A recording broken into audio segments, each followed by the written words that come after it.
Welcome to Dark Sorcery. I'm Alfredo Martinez, and I have with me my man, Legion of Lilith. Legion, how you doing? I am doing fine. So basically, I'm really honored to be invited. And how are you doing? What are you up to? I'm doing great, man. I just, got up this morning, took my time getting ready. I'm feeling all refreshed, and I'm looking forward to this interview and conversation with you, man. So you have you're owner of the YouTube channel Legion of Lilith. So first of all, we'll get more into that later. But first of all, let's go ahead and talk about where did your spiritual path begin? Okay, where did it begin? It's like a complicated question. So I want to keep it really short for the Okay. people to not be bored. My work with Lilith and work on the channel in general started when I had like a parasitic attack. When I was about like 3 years into my practice, 2.5 years, I had like a parasitic attack. And then a guy who right now I'm not in contact with because occult drama bullshit, but he was the girl Larson. He was a really good friend of mine. Mhm. And he channeled Lilith and he told me that Lilith wants to work with me and help me with that issue with the parasite. And then I accepted and basically rolled with it. I kept working with Lilith on a daily basis. Outside of demon magic, I also practice Hindu life camp path tantra, Slavic magic, and some elements of Jin magic. But people mostly know me as a Lilith guy. Uh, So Did you say the I Lilith wanna, guy? yeah, Legion of Yeah. Lilith guy, yeah. Because my channel isn't even about me. I mean, I am mostly doing the content, but there's also like a bunch of other people, and there is show, and there is interviews, and it's basically a platform for people to say whatever they want to say. The only topic we don't really cover that much is voodoo because, African American guys are kind of aggressively sensitive on that topic. I don't want to have like a 10 Africans cursing me because I talk about voodoo as a white guy, which I think is bullshit. But then again, I have like a life to live and I don't want to deal with the nonsense which will come from them actually doing that because I know, if you talk about the voodoo as a white guy in any shape or form, then people in Africa will like not like you. So, specifically African Americans, I have never had any issues with Africans when I talk about anything African. I never had issues with Haitians. I only had issues with African American bitches or Haitian guys in the United States, which is really weird. Uh, and so I'm gonna tell you like something really interesting. Yeah, go ahead. So basically, this is like really not known, but there is like a book in Serbian because I'm basically Serbian, and there's like a book in Serbian which I'm gonna use as a reference. And the title translated in English is basically called "It Was Like This, Believe Me," and that book is basically the entire book is basically people describing their encounters with witches and spirits, but they are like describing their encounters with actual rituals. And there is a reason why I am telling you this book, right? Why I am referencing this. So there is a part of this book in which there is like the entire chapter which describes how to call spirit known as Zandor, right? And I was like, Okay. wait a minute. The Zandor described here, called by a witch who is definitely not African, looks the same and behaves the same as the spirit of Zandor in voodoo. And then I figured out, because I was working with the Zandor for a really short time, from a Haitian voodoo perspective, he told me that the Zandor from the book I read and the Zandor I heard about in my area and the Zandor from the Haitian voodoo are the same spirit. So what seems to have happened is that people from my area encountered voodoo magic and they just like incorporated the spirit in there, which doesn't seem weird considering that the entire Mexican system is also borrowing a bunch of shit from a bunch of places. So what I'm trying to say is that people borrow spirits and they borrow practices all the time, and it's not a racial thing. It is true that you can basically work more effectively with certain spirits if you are of certain heritage because of the language and culture and ancestors and all of that. Mhm. But magic is fluid. At the end of the day, it's a practical thing. It's a technology, you know? If a Chinese guy borrows American technology, it doesn't mean that the phone will not work. In the same way, if I borrow something from somebody, and this is the thing, there is like a order right now in the occult community, Majorine Cabal. You probably know them. Like Say that again. everybody, Majorine Cabal, you know, Resurrect, and you know them, right? You heard Hmm. about them. So Yeah. their entire system is basically one American guy I am not going to name channeled a bunch of Slavic spirits and he put his own spin on the thing, and then he added a bunch of other spirits from different pantheons. And the system works because spirits exist. Like the Chernobog they call and the Chernobog I am raised with under a different name, of course, is the same spirit. Approach is a little bit different, but fundamentally experience is the same. And so my main message here is like, when you are doing magic of any kind, be interested in what works, okay? Don't be interested in some guy writing a book and then creating a framework and then you follow it. And like the most blatant example of this is like refusal of 99.9.9 left-hand path sorcerers today to use the divine names, right? And I was like hardcore Satanist. I didn't want to use the divine names. I was like, kill God, murder God.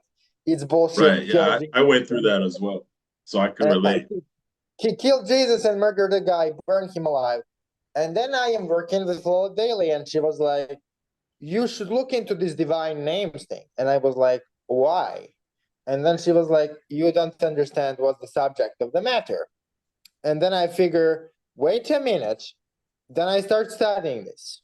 And then it turns out that if you look at the Kabbalistic view of the world, God is supreme consciousness, right? God is not a person. And every name of God is energy of the divine God. And that energy is neutral in nature. Some names are more positive, aka some energies are more positive. Some energies are more negative, right? It depends on the meaning of the Right. name and the application and the numerical value and the numerical value. And so it turns out that you can use the divine names to basically energize yourself and merge yourself with energy of the source of the kind you like. So that's why you use different names for different things in order to have more energy to call spirits. Right. And there is like an entire large subsection of the occult community or people who practice darker sorcery who are like, this is a false god, I don't want to use it. And I came to the radical conclusion in my practice. And it ties to the Legion of Lilith name and the concept of Lilith, which I'm going to elaborate later on.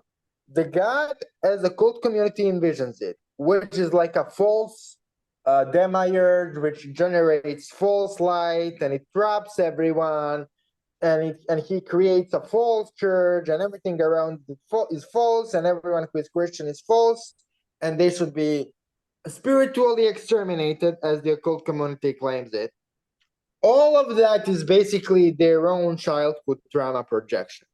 It doesn't exist in a real world spiritually, as far as I am aware, in my elaborate experience. Is that basically we are all raised in that observation that the God is a person, and that person will punish us if we do something, or he will reward us I if think a we lot do of that has something. to do with the fact that in the West, the world in general, particularly in the West, was trained, with that, you know, that Christian mentality of, or there's a man in the sky and you better behave or else he's gonna do this and that. Not only in the Muslim world too. So I see what you're saying, where that comes from. Yeah, but the fundamentally, like when you read the book, Like if you read Old Testament and New Testament, and you read them, you just read the book, and you read about God. If you honestly want to be honest with yourself, that God is either really schizophrenic, right? Or that God isn't a person at all, right? It's Because what it seems like somebody who's not even concerned with humanity, really. yeah. It seems that he isn't even concerned with humanity. And when I basically just look at my personal experience with energy, God just like created everything, creation and destruction, and he is not necessarily concerned with humanity as we understand it. He is concerned with universe as a whole, and that's basically what biblical text says if you take it in its entirety. But what people tend to do is they tend to cherry pick the part they like, and they don't actually read the text in the context of the entire book. Yeah. Because Old Testament God is really cruel, so he's really violent. And then you have the New Testament God who is really merciful. Yeah, and And it's they like are they're two separate gods, really. Once you yeah. But if you look in the source of all creation, as somebody who has to be both violent and merciful, who has to embody the both of those polarities, then it all basically makes sense. It's basically describing, if you take both of the testaments as what they say, it's basically describing a God who created dark and light, who create positive and negative, and who embody all of those things, but also none of those things. you And the know, problem I'm sorry, go ahead. and the problem with the occult community is that they basically just tend to repeat the narrative they are fed as children, and then they oppose that narrative without actually thinking about the material they are trying to criticize. And what you get as a result of that is a really shallow criticism of anything. Uh, and this is where Lilith comes in. And this is where my work with Lilith currently stands. So you have source of all creation, Mm. and then that source of all creation has energy which dwells in this world, in this universe. And it's symbolically represented as a woman, and it's called Shekinah. It's basically a divine energy which dwells in Malkut, the divine energy which dwells in this universe, and it's poetically described as wisdom. But what it really is, it's a divine energy in this world, divine presence in this world. Well, Lilith is simply, if you read Kabbalistic texts, and she calls herself that way, a dark side of that thing. So she is a dark, destructive side of the divine presence within this universe. And then all of the things she does make sense because she can be extremely violent. She can be extremely connected to plagues and storms, to violent sexuality, to illnesses, and visions and spiritual insight, but she can also be really protective because she's that dark negative energy within the world. Mm. And this basically solves a really weird debate and intense debate on who is who among like dark female spirits. Who is Nama? Who is Lilith? Who is Agrat? Who is Eshet? There is Well, I like a mean, bunch of as far as who is who, you can when you've been working with spirits for a while, you can sense the energy, when yeah. they're around But who is who. fundamentally, when you see Lilith in this manner, like as the dark side of the divine presence, Right. then all of those spirits, all of those dark female spirits, all of those dark female demons are aspects of that dark presence of the divine in this universe. And so the debate is over. Those are simply different pieces of the Lilith impulse, of the dark negative impulse, divine presence within the Now, universe. let me ask you this. What would you say to some people who would say, well, Carl Jung, who was who he was, says that, oh, a lot of these gods and spirits are actually aspects of our subconscious mind waiting to be awakened. What would you say to those people? Okay, so basically, this is something which a lot of people have an issue with, right? And the reason why they have an issue with is because they never read what Jung actually wrote. You see, majority of the people believe that the Jung was psychologist, but that is not the case. He was only partially a psychologist. He actually actively practiced channeling and mediumship, especially in his younger years. He basically wrote a really short channeled essay called 13 Sermons to the Dead. I read it in Serbian. I didn't read it in English. I read it in Serbian, so I don't know what is the original title in English, basically, how you would translate. But basically, the entire text is his really intense poetic channeling of the spirits of the Gnostic thinkers. So he took Ouija board, he did necromantic ritual, and then he channeled spirits of the Gnostic thinkers of the early Christian era. Right. And the people who really studied a lot of his work also read that text, and that's one of the few reasons why Jung is so hated by the Christian mainstream. And he was seen as like not scientific and not blah blah blah, because he actually was an occultist of sorts. And archetypes, as he describes them, are basically energies of the collective subconscious. Now, we need to define what the collective subconscious actually is. So, for Jung, collective subconscious is not a mental construct. It's not a mental thing. What Jung claimed, and basically experimentally have proven, is that we as a human race have a collective field of energy and information we are connected to. And that field is connective subconscious.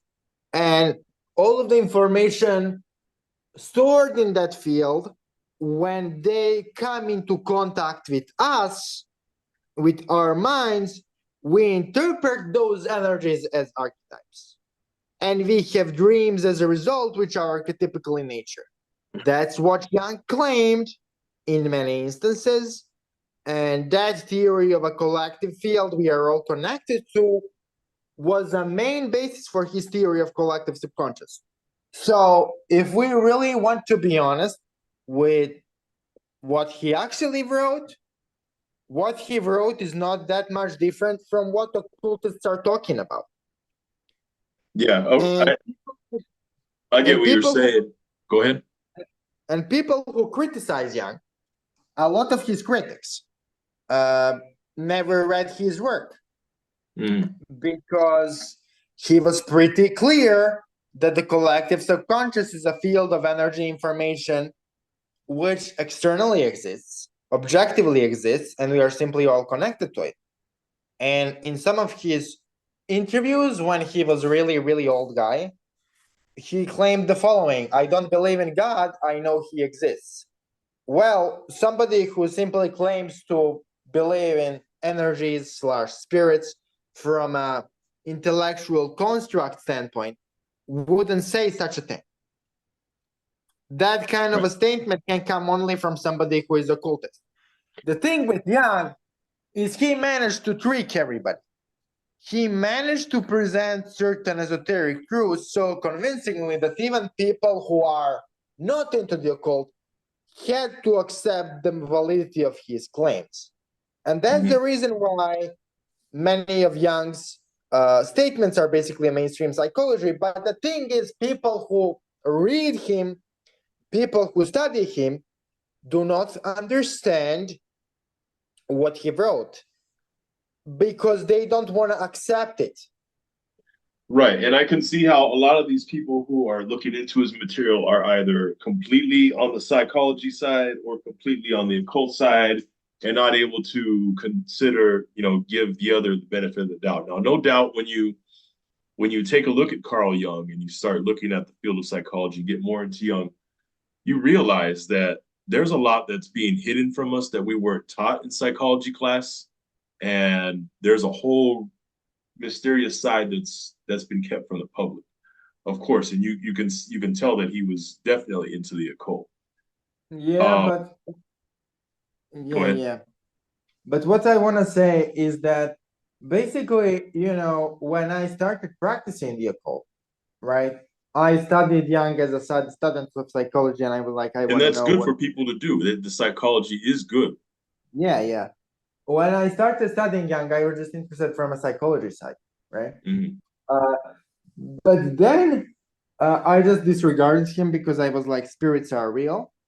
But then I just like started studying him deeper, and I was like, wait a minute.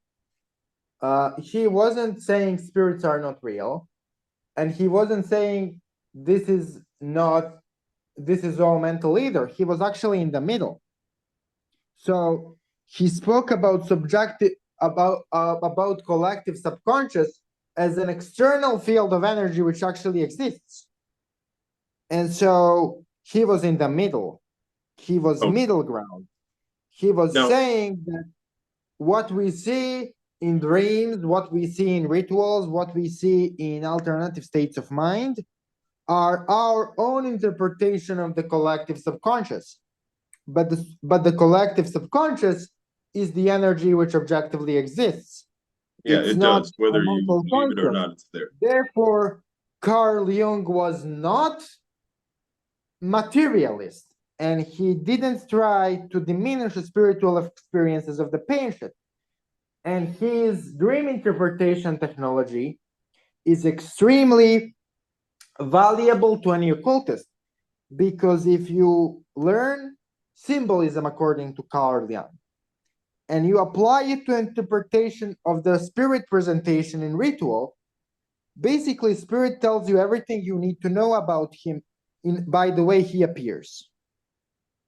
If you are able to decode the meaning of the spirit's appearance in the ritual context, you pretty much don't have to ask them anything, because their appearance tells you everything you need to know. And this is what I have been studying for a long time, and I finally started to unlock it, to crack it. So for the sake of your viewers and for the sake of this interview, I am going to decode a really common depiction of Lilith. Okay.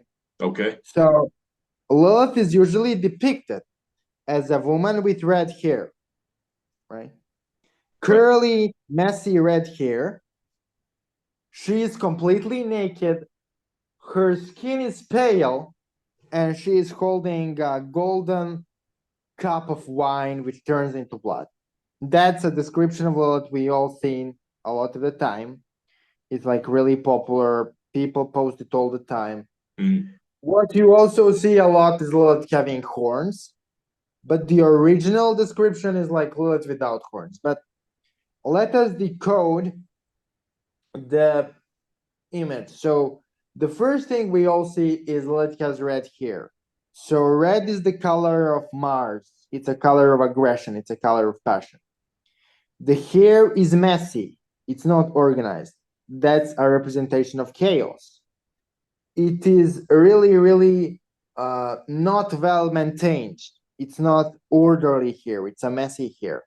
Hair is a representation of emotions. So just by looking at her hair, you can see this entity is aggressive, violent, extremely primordial, and emotional, which correlates to how Lilith actually behaves, right? Mhm. Then you have the naked body of Lilith, and her skin is unnaturally pale. What that tells you, it tells you that Lilith correlates to death and the transformation through that near-death experience, right? Mhm. And what that also implies is the next part of the picture, where Lilith is holding a grail full of wine which turns into blood and blood which turns into wine. What it tells you is that this entity gives enlightenment, aka the Holy Grail, but that Holy Grail is given in return for the life force or the payment of some kind. Yeah. So Yeah. it can be adversity, Right. or it can be blood offerings, seed offerings. But all of the offerings we give are energetic offerings. But no. what is really interesting is the offerings we give become much more useful if we study them symbolically. So let's say spirit asks you for an apple, right? And Asks you majority for of what? Say that again. Spirit asks you for what? let's say spirit asks you for an apple. Okay. Right. He asks you for an apple, and you give spirit the apple, and that's where majority of the people stop, right? They just give them the apple. Well, what apple means? What apple means within the context of the Western symbolism? Well, apple is a representation of the forbidden fruit, obviously. What forbidden fruit represents is it represents the Qliphoth, the dark energy, right? So when the spirit is asking you for an apple, the surface understanding is he wants you to give him the apple. But the deeper understanding is, yes, you can give him the apple, but what he really wants is you absorbing more negative energy and assimilating, right? And I'm gonna also do this and apply this method to the most famous offering we give to Lilith, which is a male seed or a female menstrual blood, right? What seed represents, right? Seed represents power for me in a symbolic sense, right? When Lilith asks you for seed, yes, she wants sexual energy. But what it also means is she wants you to be stronger. She wants you to be tougher. She wants you to be more aggressive. And she wants you to be more dominant, actually. Because that's what seed represents. Seed represents fertility, domination, and aggression. When you have erection, you want to fuck people and you also want to beat them up. That's what seed is, right? Yeah. And so you have a bunch of people who asks for seed all the time, and they give her physical seed.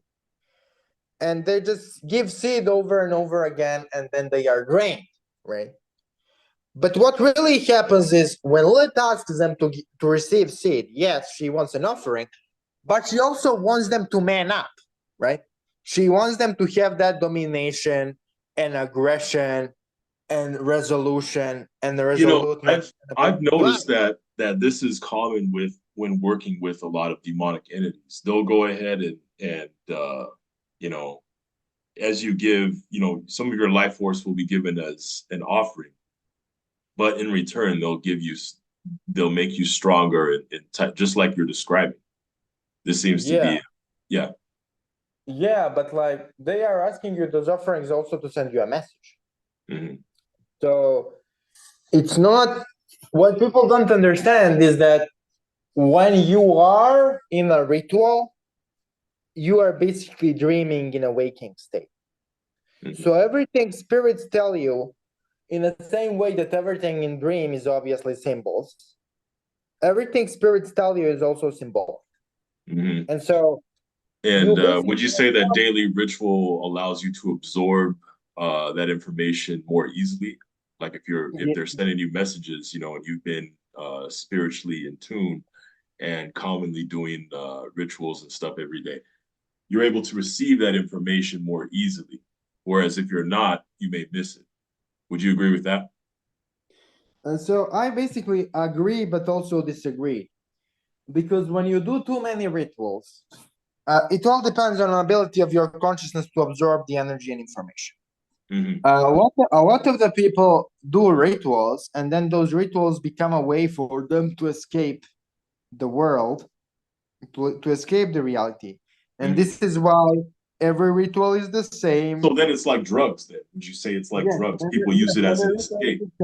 And those rituals actually contribute to regression and madness instead of progression and liberation. Yeah, I very well said. Very well said. A lot of people don't touch on that. Yeah, because the rituals, so this is something a lot of the people don't like. Okay. You have 5 elements. You have earth, water, air, fire, and then you have the spirit. Those 5 elements are energies, but they are also symbolic representations of matter, emotion, mental faculties, which is the mind, fire, which is the spirit, and then the spirit element, which is basically the divine spark. So when you are working with spirits, you are basically covering the fire part of the equation. You are basically working with the spiritual energy. You still have to work on the rest of the 3 elements if you want to guarantee the manifestation every single time. And this is what a lot of the occult teachers don't say, because this kind of teaching disincentivizes people from giving them money, which is, I think, a stupid thing, because what those teachers don't realize is that if you teach people properly, they will return if they need some other advice or some other thing solved. And you have to tell them that they have to do the work in all of the 4 planes. They have to do the work on the emotional level, they have to do the work on the mental level, and they have to do the work on the physical level. I am taking care of the fire element. I am taking care of the spirit. I am taking care of the calling of those spiritual forces and initiating certain contact and a contract. But you have to work on other levels, and I will guide you step by step on everything. But fundamentally, magic is not end all be all. It covers apparently efficiently 25% of the necessary, which is the fire element. Can magic translate directly into the other planes of existence? The answer is yes, but it usually doesn't for a majority of people. When you summon an entity usually doesn't teleport $1,000 in front of you in the room where you are. Right. It can happen, but it's not a usual occurrence. It'll manifest. It could manifest in various ways. It'll manifest as something that seems like a coincidence, usually. Yeah. Yeah. Yeah. But well, Legion, it's been a very good conversation. I like talking with you because you're very well read and you have a unique way of explaining things. So we'll definitely have to have you back on the channel sometime. But everyone who's watching, I will be on Legion of Lilith's channel, Legion of Lilith. Link will be below in the video description. So this weekend I'll be a guest, and him and I will go ahead and have a good conversation there. Anything that you want to go ahead and plug right now? Okay, so what I want to say is that Lilith is basically a dark energy, a dark presence of the divine in this universe. She doesn't care about, do you work with angels, do you work with demons, do you work with positive, do you work with neutral, do you work with nature? What she cares about is that you as an individual fulfill the agreements and obligations you promised to her as a force. What is not commonly known is that Lilith is actually mainly corresponding to Saturn, and not to the moon, as many of the modern authors claim. And if the Lilith is manifestation of the divine presence and divine wisdom of the universe, then her correspondence to Saturn makes complete sense. Therefore, if one wants to work with Lilith, the most fundamental thing is discipline and restraint, and not different forms of access. I am not saying that you cannot work with Lilith and be beneficially in a relationship with her. If you practice sexual sorcery, use drugs in the rituals, use alcohol in rituals, etc. But the most important aspect of work with Lilith is learning how to do those things with moderation. Because if you don't, everything involved will become counterproductive. The most common occurrence of this, just for me to close the interview, is when people do psychic they start working with Lilith, and then they curse 10 exes of theirs and vampirize 50 people, and then they wonder why their life's chaos. That's one polarity I have seen a lot with Lilith work. Another polarity I have seen a lot with Lilith work, which is equally dangerous, is people basically assume that the Lilith is their mother, and they treat her as the mother, and they behave as if Lilith is literally their mama who guided them to kindergarten every day for 3 years and then guided them to school for like 8 years and then raised them as teenagers. That's a really bad way to approach her. People who claim that the Lilith is their mother are equally wrong as people who claim that Lilith is like just there for fun or whatever. So when you work with Lilith, you are essentially working with dark, destructive energy. And if you summon that energy thinking that it's your mother, you will initially have nice experiences with it, but then the energy will become too dense for you to handle, and there is like a big probability of you going insane. And this is why a lot of people who work with dark spirits and claim to be mothered and fathered by them go insane because they just keep summoning them without consideration on that the energy is actually dark and kind of dangerous, useful and enlightening, but dangerous, and they just keep summoning them, and energy builds up until they flip. And I think that is a danger to avoid. Lilith has motherly aspects, and experiencing her can be present, but she's not your mama, and you are not supposed to be the baby. You have to grow up, okay? This Now, is not for babies. Yeah. I will say this about this conversation is that this is a controversial conversation because it is going to piss a lot of people off in the community who do believe certain ways about Lilith. But at the same time, I like it because it creates dialogue and debate. Okay, And so I agree that it will piss a lot of people off, but it mhm, is undeniable that people who go crazy from this shit are usually the ones who are mumming and dadding the spirits, unfortunately. yeah, You know, probability that you will go crazy if you mummy and daddy the spirits is much better and much bigger uh, than if you just like understand that they can be dangerous. And that is unfortunate fact. I mean, like you and I have been in here for like almost a decade, and we know that a lot of people rose and fell in this occult community due to yeah, insanity. they Okay. come and go. Yeah, Yeah, they come and go, and the amount of people who actually stay is really small because they are mumming and dadding the spirits. And what is really interesting is that people who are mumming and dadding the spirits are also the first to blame them for everything. Because a kid doesn't have a feel. Look, the kid, the child doesn't have a feeling of self-responsibility. So for the kid and the child, parents are responsible for everything. And because people who are mumming and dadding a spirit are on the mental level of 6 years old, they basically just blame spirits for everything. And then they yeah. go insane.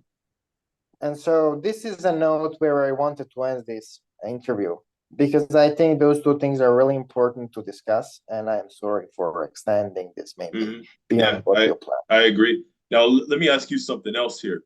Earlier we were talking about the collective unconscious. Now, would you say the collective unconscious is, or the collective is sort of like a sort of like the cloud, where it's online, yet anyone can access it and download it if they know how to do it accordingly.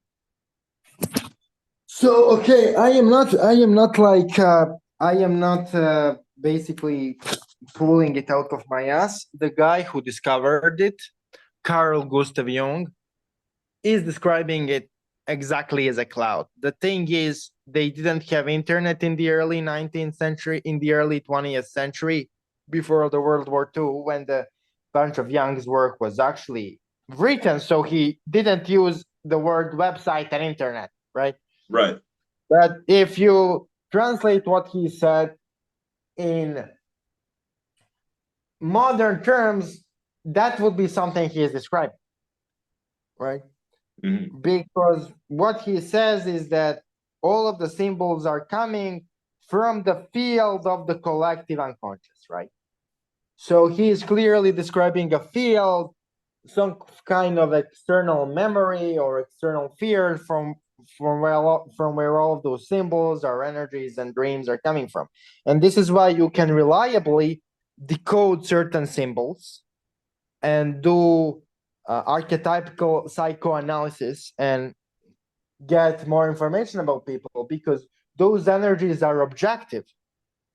they are residing in the field which is collectively connected to a soul. It's not something which is just a mental construct. Yeah, This is everyone's soul why, is plugged in and connected to this. Therefore, if they know how, they can download the information about that person if they yes, want to. and interpret the dreams and visions. Yes.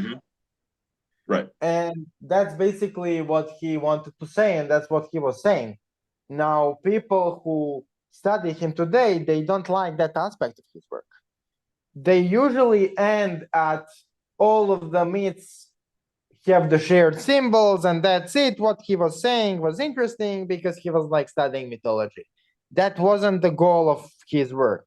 The goal of his work was to learn how to interpret people's dreams and visions in order to help them become better people. That's what he was trying to do. Right. And But yet, in the process of that, he stumbled across all of this, and yes, his work yes, reflected it. yes, and he was never into studying uh, mythology, just for the sake of studying mythology. And also, okay. But then So again, mythology. Would you say that mythology is sort of like symbolizing different aspects of our psyche? You know, the characters and the background story and everything. It's sort of like telling like metaphors for psychology. Would you agree with that in some cases? okay, so I need to be really clear here Mm-hmm. because people don't tend to understand what the Jung was saying again. Mm-hmm. When the Jung talks about archetypes, he talks about the way our mind interprets energies, right? Mm-hmm. He doesn't talk about intellectual constructs. So when he talks about the psyche, what it really means is he means our soul, which is the core, which is what he calls, like, he calls it, I don't know how to call it in English. He calls it the true self, right? So we Yeah. have our soul, which is the core of us, which is the true self. And then you have different archetypes of the collective unconscious: mother archetype, trickster archetype, uh, warrior archetype, etc., etc. So the goal of any psychologist in his mind was to guide the patient, because he used it as a healing method, through the archetypes and interpret his dreams and guide him in the right direction towards the core of his consciousness, towards the true self. Now I am using the word the true self. It's not the word he used, but English is not my native language, right? Right. Right. So his concept of individuation is basically a concept of unification between the individual and the true self. And that was the goal of Jungian psychoanalysis and Jungian psychology. And you don't have to be really a Jedi to figure out that it's actually a really old concept. He just said it in a way which is suitable for the modern audience. Mm-hmm. Therefore, there is no conflict between psychological model of the occult and the external model of the occult. It's basically one and the same thing. It's simply a matter of perspective. It's simply a matter of how you want to see. But fundamentally, what I think we should be much more concerned about is the results and influence we have. Because all of those debates are not productive. If somebody is believing that basically all of that is psychological, he believes it for emotional reasons. And if somebody is believing that all of this is external, he believes it for emotional reasons. Therefore, you cannot convince somebody into something else because the reasons he believes it are emotional. They are not rational. Therefore, all of those debates are kind of a waste of time. A Very lot of well the time. put. Now let me ask you this. You know, earlier we were talking about, you know, you had mentioned about, you know, talk about voodoo too much because a lot of African American practitioners may get upset. Um, but you know, in making the comparison about someone from, you know, taking stuff from other cultures, wouldn't you say that we're all in a sense eclectic to some degree, to where we've all taken stuff from different cultures and have we have our own practice, you know? Oh, of what works for us? Would you say that we're all like that in a way, just taking okay, from different cultures and so this is like what I think, right? You can work with the spirits from different culture, but you have to understand what they are all about. Okay. What people do a lot of the time is they tend to transplant the spirit from a different culture without understanding what the spirit is all about. If you or understand what without the spirit, understanding the culture itself? not necessarily the culture, because what this culture is questionable. You have to understand what the energy of the spirit is. Okay. You cannot just use the name of the spirit to call any energy you like. That's not how it works. People like the concept and then they want to use the concept they're like in their lives. That's not how this works. Energy exists, and if you handle it without understanding it, you're going to get fucked. Very well said. Yeah, true. The thing about voodoo, for example, is that voodoo is really primal. Voodoo is really animalistic. And in voodoo, there is no a lot of, how to put it, there is no a lot of song and dance in a sense of like, I can do a little bit of this and then a little bit of that. In voodoo, there is no how, yes, no. It's a really tribal, primal system. And so you cannot necessarily negotiate with the Loa. That's what people don't realize. The Loa are energies and principles which you pretty much obey to and serve before you understand them and apply them, Mm. right? I was just saying that understanding the background of the culture of where that where that spirit is popular can help because sometimes the culture is accustomed to that energy, or at least some aspects of the culture, because all culture changes over time. Okay, as somebody who like follows a lot of American stuff and talks to a lot of Americans, I think that American culture is dominated by principle of infinite growth. So in America, people genuinely believe that everyone can be a millionaire, everyone can be free, everyone can have enough food, big homes, and everything. So Americans genuinely believe that there is no limitation to things. And there is a spirit who perfectly embodies that principle, right? And Mm-hmm. that's Mammon. So I think that America is actually a really Mammonistic culture. I think that in America there is like that ingrained belief in everyone through social programming that Mm-hmm. everyone can have everything and that there is no limits to things. But there is a catch. If there is no limits to things, then there is no limits to how much you can take from somebody else.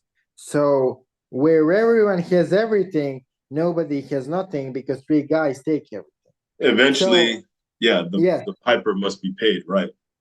yes. And so basically, like American, but that's what Americans don't want to admit. So under all of that banner of freedom, you lost all of the freedom you had. So everybody is free, but more and more you are free, the less and less you are free. Which is Because which is very common with if you look at history, the same thing kind of happened to Rome and all these other big societies that rose and fell. It kind of has a similar theme, a similar pattern. Would you agree to that? yeah, yeah. I And like honestly as consumption and somebody taking and yeah, I see what you're saying. like the thing with the Romans is they fell for multiple reasons, and the fall of Rome was a really long thing. But I think regarding America, I think that I mean we all are basically Americanized. The entire world drinks Coca-Cola, eats hamburgers, eats cheeseburgers, and buys shit on Black Friday. So half of the world is basically one twisted reflection of United States You in a could say weird that, way. yeah. But what I kind of noticed is that specifically with spirits, right?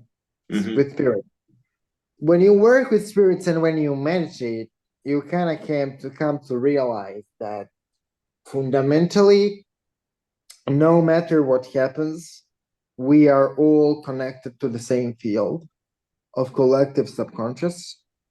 and we are all fundamentally part of the same human experience.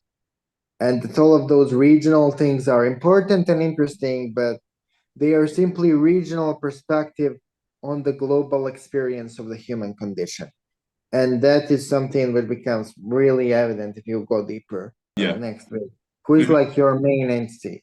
Who is like the spirit you know the I most would about? say Belial. Okay, that makes a lot of sense. That makes a lot of sense because Belial is actually really Belial always appeared to me, and this is kind of funny, like a Marlon Brando from Godfather. So he is extremely familial, but also extremely cruel force, Right. and he corresponds really well to aspects of Mexican culture. Not necessarily gangs, because everyone talks about Mexican gangs, but not really, because entire Mexican culture is like that. Entire Mexican culture is you are either familia or we are beating you up. So that's basically how Mexicans work. And gangs are simply like a toxic manifestations of that. You know, I like the way your gangs. mind works, man. Yeah. Gangs are basically a toxic form of that. And what is really interesting is that you Mexicans, for example, we Serbs are really fucked because like Serbs, Montenegrins, Russians, we have cult of the government. So for us, government is kind of sacred thing. There's that engraved definition in minds of the people that the government is ordained in a way, right? But in Mexico, it's pretty clear that the government is not ordained. And I love it in Latin America.